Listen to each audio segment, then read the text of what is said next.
The Vögele Super 1902 paver has an operating weight of around 20 tonnes and can lay up to 900 tonnes of material per hour. This version of the model has been commissioned by Heavy Transport Models from NZG and is in the colours of Kibag, a Swiss company. The model comes in a very smart Vögele branded box, and inside there's the standard polystyrene trays, and it also includes a handy little brochure about the paver. This appears to be a reprint of a Vögele marketing brochure, and it's very good because it's got technical information about the paver and lots of very good photos about the real machine.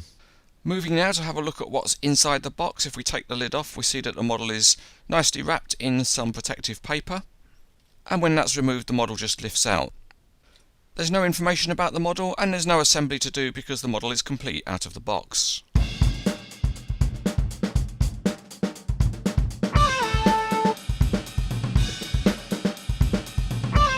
Looking underneath, the detail is plain on the chassis, but there is a very good auger screw for distributing the material. The track frames are fairly simple and they have rubber tracks mounted on board.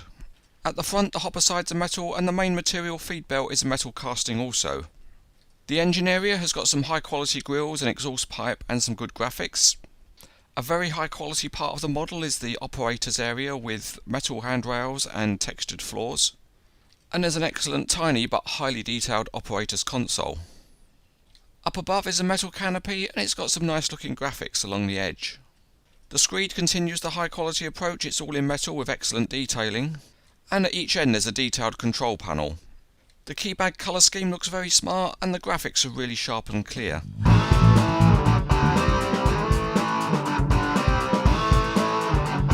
We'll start by bringing the paver on site, and it's a good load for a low loader. And the first thing you can see is that the paver is configured for transport with the roof folded down. Both the roof and the exhaust are on a hinged mechanism and they fold up when the paver is to be operated. Giving the paver a try out on the test track, then the rubber tracks do roll.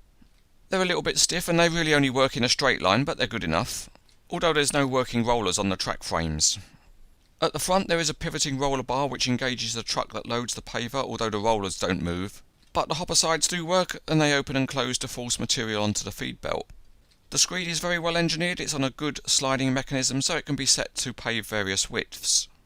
It's also height adjustable so it can be positioned up for travelling or down for laying asphalt, and the mechanism is stiff enough to hold any pose.